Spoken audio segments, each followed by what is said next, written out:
Ya, sebuah video viral kembali mencoreng dunia pendidikan di tanah air. Dalam video yang sudah ditonton jutaan kali itu, tampak seorang siswa tengah tertidur pulas saat seorang guru tengah mengajar di kelas di sebuah sekolah kejuruan di Sidoarjo, Jawa Timur.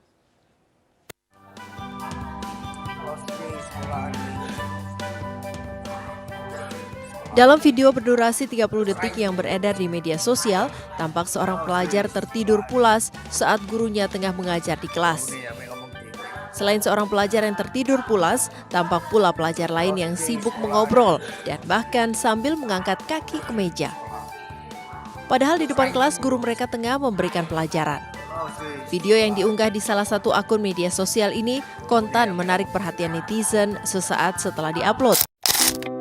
Pernah nggak sih kalian ikut kelas yang dari awal sampai akhir isinya cuma ceramah, duduk, nyimak, kadang ngantuk, dan ujung-ujungnya ya nggak ngerti-ngerti juga. Nah, padahal itu tuh pembelajaran yang bikin merasa siswa bosan, bahkan jenuh. Dan itu pun merupakan pembelajaran satu arah. Padahal di zaman yang modern sekarang ini perlu para pengajar untuk mengajarkan siswa agar lebih aktif, terlibat, dan yang paling penting, paham.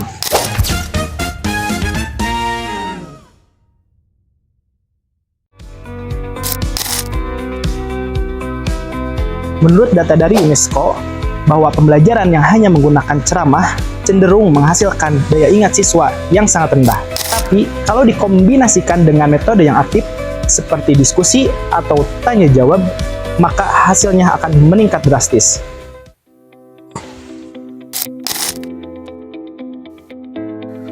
Nah, di video kali ini, mari kita bahas bagaimana sih caranya menggabungkan beberapa metode dalam pembelajaran, yaitu ceramah, tanya jawab, diskusi, dan studi kasus.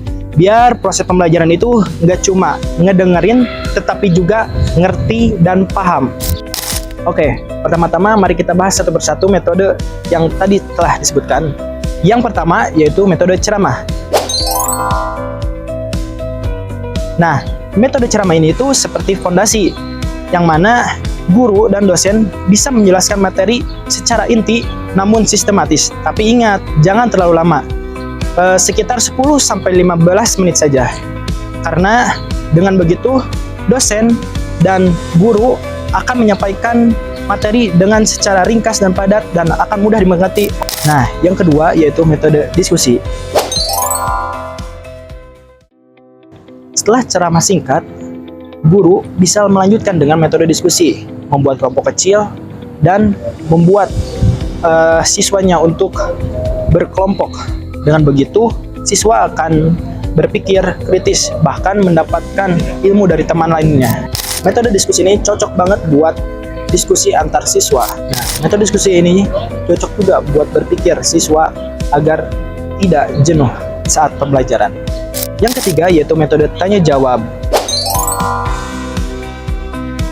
Metode ini sering kali disepelekan, padahal ini salah satu aspek penting juga. Dengan tanya jawab, siswa bisa mengonfirmasi apakah pemahaman yang disampaikannya atau pemahaman yang dimilikinya itu benar atau salah, dan guru bisa memberitahu atau mengetahui mana saja siswa-siswa yang belum paham. Nah, biar lebih seru, tanya jawab ini jangan selalu menggunakan pertanyaan formal.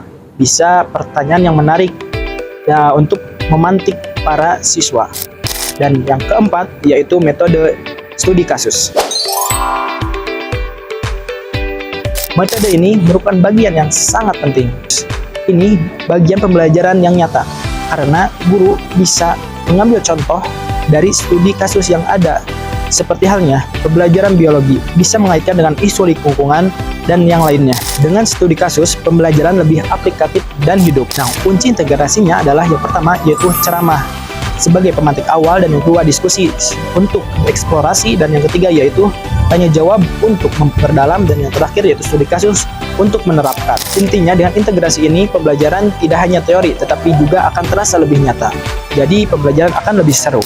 Pembelajaran zaman sekarang perlu sentuhan yang dinamis. Ceramah tetap perlu, tapi jangan berdiri sendiri.